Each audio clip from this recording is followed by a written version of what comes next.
The working title is For the Love of a Bird. And in this case, it's a little yellow bird that showed up through all of this process. And she was so beautiful. I mean, it happened at the very beginning. I said, "You're going to stay there, aren't you? You're going to stay right there. I'm not going to touch you."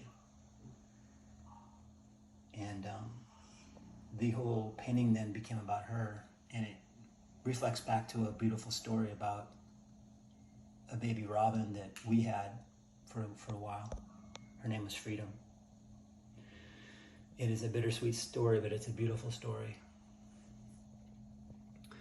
So there's a little bird. I just kind of squirted my paint out and she came right out there. She's rather chunky, chubby, you know what I mean? She's got a girth to her, but she's quite lovely, so the painting will be about her, For the Love of a Bird.